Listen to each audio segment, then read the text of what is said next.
Hey there, fight friends. We have a special guest today, Willow Morton, talking to us all the way from Texas. Oh, wait, are you in Texas? I think you're in Texas. Yeah, I'm in Texas right now. So, Willow, you have got a nice fight this weekend. It's your second professional fight. You've had actually, before, I'm getting way too ahead of myself. Before we get too far, just take a second and talk about yourself. I hope you're not too embarrassed to do that. And just say, hi, I'm Willow. This is who I am, and this is how I got into fighting, and what am I doing here? Okay. Hi everyone, I'm Willow. So basically, how I got into fighting, it started as a joke. So when I was in high school, I had a teacher that I didn't really like. His name is Brent. He owns Steel City MMA in Sault Ste. Marie. And Brent Freya. Brent Freya, yeah. Yeah. So I didn't really like him. I kind of thought he was annoying. And then my volleyball team dared me to go to his gym to like try kickboxing for fun. And I was like, okay, I'll do it. Like just because I was kind of an annoying teenager, you know. And then so I told him I was gonna go, and he didn't believe me. So then I went, and I loved it. I thought it was like so cool. I thought it was one of the hardest things I ever did. I was like, wow, this is awesome. And I told him I was gonna do this like and keep going, and he was like, "No, you're just gonna be a 1 week free trial. You're not gonna come back." So I went every day for like the whole month to show him that I would, and then it kind of just Spite. spiraled from there. I never thought that this would be my life now, but I'm super grateful, and it's a pretty funny origin story. So Now, you said this is your life now, and you're not joking. I mean, you look back at your fight record, and you have quite the extensive amateur career. I think you had about 14 or 15 amateur fights all throughout Canada. You fought in the United States as well. Now you've already had your first pro fight. This is your second pro fight coming this weekend. How in the world did you get involved? Sorry, go ahead. it's actually still an amateur fight. I haven't gone pro yet. Oh, okay, Topology lists your last fight as a pro fight. I had a grappling match that's like listed as professional for some reason. But yeah, it's still an amateur fight. I haven't gone pro yet. Okay, well, that's my fail as an interviewer, so I apologize. So this is another amateur fight, just one more to add to the resume. And usually amateur fights, they serve a purpose, right? And I think amateur MMA is absolutely fantastic because it gives the athlete a lot of chance, a lot of opportunity to hone your skill set, to bring yourself up to a level, because these days, as you know, almost every single fight organization, it's not like I'm 55 years old. When I first started watching the UFC, I started watching at UFC2, and there was like two mixed martial artists, like Hoist Gracie, maybe you could argue, and a couple others. And over the years, it was like it was just like it was advertised, right? You had a boxer against a kickboxer, against a grappler, against a wrestler. But now these days, absolutely everybody is so well-rounded. You look at any sort of fight organization anywhere, and even the amateur fights, these kids, these kids and young people, they're just so skilled. They're so good everywhere. So if you want to become a professional, which I'll ask you about in a second, but I'm guessing you need to really make sure that you're ready, because when you get to a professional organization, you can't be slacking off. I mean, you need to be ready.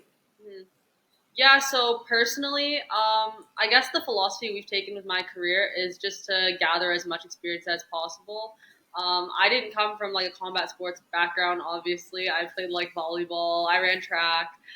So starting this, I don't know, I guess it's been like 6 years since like the first kickboxing class. But when I started training and seeing this as a career more for real, it's been about 4 years. So we were like, let's just try to get as many fights as possible, fight everybody, and try to like gain as much experience as I can before I turn pro, because, you know, people do turn pro after like 4 or 5 fights, but personally looking back at like my fifth fight versus now, I can see how much growth I've had as a fighter, but also, like how much growth I've had like as an individual. I can't imagine like really being ready for that. So now looking at the prospect of going pro pretty soon, I'm really excited. I feel like my skills are at an area where I can excel in whatever I do. So I'm really looking forward to it. Nice. So do you have plans to become professional someday? Yeah. So we're thinking like probably later this year. So this will be my 17th fight, I think. Wow. Including Yeah. like all of like including some kickboxing, and then I did do the Gamma World Championship in December last year Mhm. where I got bronze, so that was awesome. But yeah, so definitely in the near future, I'm really excited to slice some people open with some elbows. That's pretty evil, but I love it. Yeah. Now, when you say we are planning these things, who's the we? Who's your team?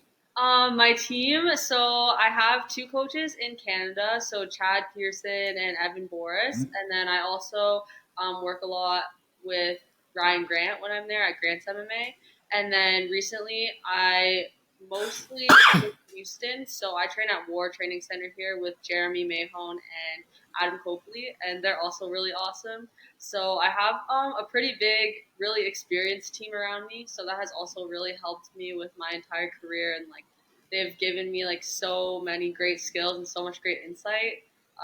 So I feel like they're always steering me in the right direction, and we Mhm. talk about this being the next step. So yeah, I'm looking forward to it. How did you get involved with the team down in Texas? So that's kind of a funny story too. I was traveling a lot for the past couple of years. In Canada, the MMA scene regionally is not very big, especially for women. So I Hmm. found a lot of training in the States. And then I was on the reality show Canada's Ultimate Challenge last year in I September. saw, yeah. Team Yeah, Orange, right? yeah, Team Orange. So when we were done with the show, I had a little bit of extra time and I didn't really know what to do. So I ended up going to Belize for like a little trip because I don't really get to go on trips very much. And then one of my layovers was in Houston, and I had remembered this girl named Madison had messaged me about training, or I messaged her something about training, and then War was in Houston. I knew there's a lot of girls here, so I messaged her and asked her if I could come for the week, and so I changed my flight, flew into Houston, and then they let me stay for the week and train with them, and I loved it, and we all kind of just gelled together. I really love the girls here. They're honestly all amazing people and amazing athletes, and then the coaching is also incredible. So I was like, why don't I like try to come down for my next camp? Because Evan and Chad and Canada were like, you should just go down for the Gamma camp to see how like camp goes down there. And then yeah, that's kind of how I ended up here. That's fantastic. And now is that through those connections down there? You got the fight this week and you were fighting at Xtreme Knockout Fight Night 7 in Arlington, Texas. Yes. Yeah, it was through them that I got this fight. We were supposed to actually fight April 18th for Fury in Houston, Hmm. but my opponent ended up pulling out like a few days before the event. So we've been looking for fights here since January, but obviously with my record being pretty large, it's getting hard to find amateur fights, which Sure. obviously kind of like makes it like okay, well the next step is pro. But I'm happy that I can get one more, two more fights with this new team and like kind of in the new environment.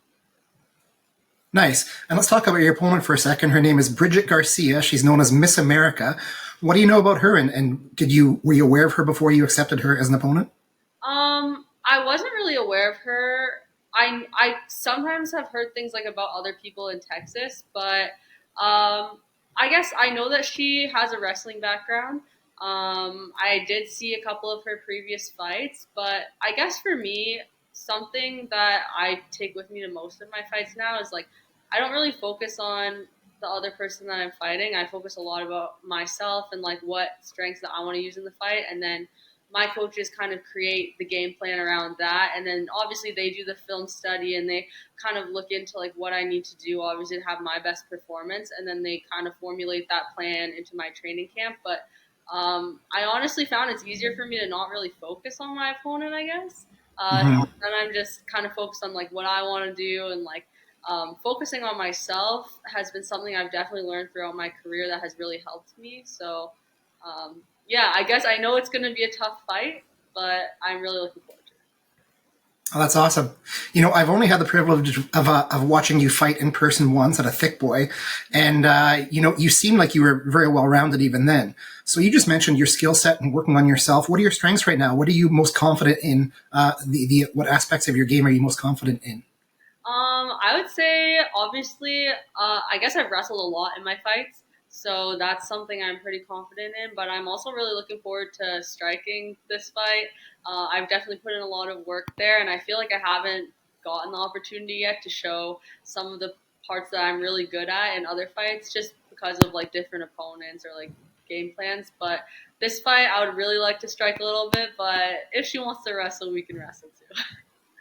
Yeah, and maybe give her a couple of nice elbows and slice her up a little bit. Yeah, exactly. It's funny. I just considered this right now. I hadn't even thought of this. It seems like there's more than just one Canadian female athlete that go down to the States. I know Melissa Croden goes down there because she finds good training opponents and stuff too. So it's a shame that an athlete like you, I don't know if you're forced to, but it's, probably a smart step going down. You have a lot more training partners, a lot more females you can train with. How do you see the sport, if it has evolved at all in Canada for female athletes? I've noticed that there are a lot more female athletes competing in combat sports in Canada right now, which is really great. I still think it's a pretty low number. I could probably name like the 4 other girls who fight MMA like regionally as amateurs, which is insane because like here in Houston, there's like 8 girls on this team who fight MMA at like the pro and amateur and even in the UFC level. So it's pretty. I think it's growing, but I wish it was growing faster. But at the same time, I don't think Canada really values sports and MMA as much as America does. And there's just more people here. Yeah, that makes sense. You have a bigger population base. Of course, you're going to have a bigger athlete base too. Yeah. Yeah, so I look forward to seeing that grow a little bit more in the next few years, and I hope that I can contribute to that. I hope that people watch what I do and they're like, oh, I really want to do that, because I know that some other people have like come to me and been like, oh, I really wanted to start boxing or doing this because I saw you doing that, and I think that's a really, really cool part of the sport. So hopefully there'll be like 20 girls competing in Ontario in the next like 5 years. More than 20. Yeah. I think there is a growth in it too. Like we see, there's the next Fight League Atlantic. I know there's at least 2 female fights. There's female fights all over the place, and they're only even getting more. So I hope you're right, and I think it will get bigger and better, and we'll see where that goes. But Willow, I know you and I were supposed to connect, back in April, I think it was, when your first fight was supposed to happen, and we didn't get a chance to talk. Before we let you go, is there anything that I haven't asked you that I'm missing that you'd want to talk about? I guess the only thing that I would want to talk about, this is like my 17th fight. So now I have a little bit of experience in this game, I guess. But I'm really excited because this is the first time I've gone into a fight like feeling as mentally good as I do. And I think that that's something I'd like to convey to maybe like younger and experienced fighters. There was like a time when I first started fighting that I was like, oh my God, like I will never feel like that, or like I'll never feel confident, or I really struggled with like performance anxiety and like perfectionism. And I feel like the experience and the work I've put in mentally with like sports psychologists has been such a huge help to me. So I really hope that younger athletes coming up take that seriously and want to take advantage of like those resources, because I think that MMA as a sport is like you're seen as like a really tough athlete. You don't ask for help. You don't talk about like the mental sides necessarily of competition because you're just fighting. But it's been such a huge impact on me and in my performance and just in my training and in me as a person. So that's a message that I would really love to put out there for younger female athletes.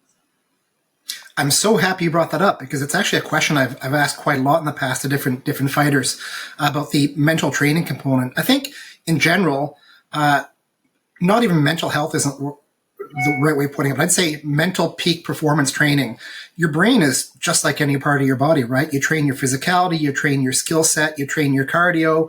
Why wouldn't you train your brain as well to go through different scenarios and plan for setbacks and how you would fight inside the cage? And it just makes sense to me. So I'm really glad you're doing that. Yeah, I absolutely love it. I think it's great. So I'm glad that more people are starting to see that that's a big part of the sport. All right, Willow, I think I'm done. I've all the questions I have. Is there anything you'd like to say? Anyone you would like to thank before we go? Yeah, I'd like to thank all my coaches, obviously, my team, War and Hitters Fight Club. And then I would also like to thank my sponsors, Casper Wong and Familia Baldassare, Wishley Group, all the people who sponsored me for Worlds and that continue to help me out today. I'm super grateful for every single one of them. Morphing Essentials, I'm wearing them for my next fight kit, so that's awesome. But obviously I couldn't do this without my team, without my sponsors, and without my teammates. So I'm super grateful to have awesome people. Thanks, Willow. Appreciate your time. Good luck this weekend. Thank you. Have a great day. You too. There you go, fight friends. Willow Morton fighting in Arlington, Texas this Friday night, or this weekend anyway. Bye.